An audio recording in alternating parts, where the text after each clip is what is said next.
मुज़ाकरात की जो नाकामी की बात मैं बड़े दिनों से ही करते आ रहा हूँ उसकी बड़ी वजह मैंने शुरू में भी बता दी कि देखिए मुज़ाकरात कुछ लोग कुछ दो की बुनियाद पे होते हैं। ना 100% आपकी मानी जाएंगी, ना ज़ाहिर आप 100% उनकी मानेंगे।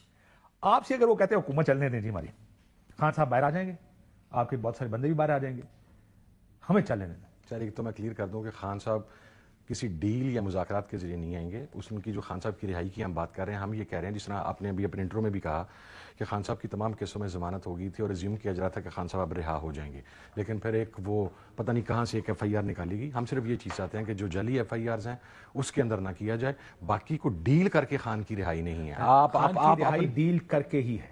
अब मैं आपको बताता हूँ क्यों। ये मुल्क पे आपने मेरा इंट्रो का एक हिस्सा सुने, बाकी नहीं सुना। नहीं मैं सुना है। बाकी में मैं यही बताने की कोशिश कर रहा था कि फैसले पहले होते हैं और उसके लिए चीजें रास्ते बाद में ढूंढे जाते हैं। अगर अंदर रखना मकसूद हुआ ना सर, वो डील से नहीं आएगा। मैं ये कह रहा हूं अगर अंदर रखना मकसूद हुआ या मकसद ये हुआ कि उसको अंदर रखना है तो उसके लिए 10,000 रास्ते निकल सकते हैं ना। हाँ। यही 190 मिलियन पाउंड में सजा होगी। वो तो सोचने के लिए भी आप 2 साल अंदर रख सकते हैं कि किस में रखना है। हाँ, मैं यही कह चुका हूं। मैं कहा साल 2 साल तो IPO में अंदर रख लें। बिल्कुल असि सोच रहे हैं 8 नवंबर की गिरफ्तारी हो जाएगी, जज कहेगा रिहा करो, सरकार कहेगी नहीं। सो प्रॉब्लम ये है कि वापसी, ऑनेस्ट बात करते हैं, जरा खुल के बात करते हैं, वो होगा किसी कुछ लोग के तहत। सर जो देना है वो इमरान खान ने देना। मेरे पास तो देने के लिए खान साहब ने कोई चीज़ नहीं मुझे दी हुई। So I am in no position to give to anything to the government. Sir do you think there is a change of heart? कहीं कुछ बदला है?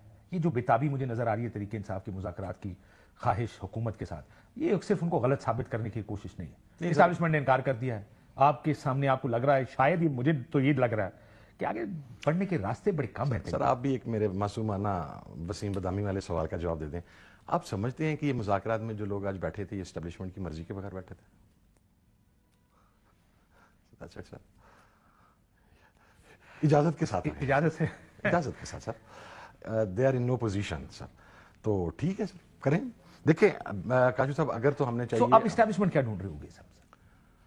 क्या उनको भी लग रहा है, या चलें क्या इस निज़ाम को ये लग रहा है कि ये जो EU की प्रेस रिलीज आ गई, वो अमेरिकी सदर ओथ ले लेंगे और वो जो उनका एक बंदा शुरू सुना है वो अब पता नहीं, मैं तो वही देख रहा हूँ कि क्या do you think it is international pressure जिसकी वजह से ये कहा जा रहा है कि लेट्स बाय टाइम, इनको एंगेज करें। 20 जनवरी या जनवरी का महीना गुजारना है किसी तरह के, देखते हैं कि उधर से कुछ आता है कि नहीं आता। ना आया तो फैसला कुछ और होगा, आ गया तो फिर देख लेंगे। सर हमारी तरफ से तो गुजारने वाली कोई बात नहीं हुई, लेकिन काजू साहब let's be very honest and clear sir. अगर मैं ये बात यहाँ पे बैठ के कहूँ कि अमेरिकन प्रेशर या यूरोपियन प्रेशर पाकिस्तान के लिए माने नहीं रखता, तो सर मेरी ये स्टेटमेंट झूठ होगी। मानी रखता है सर।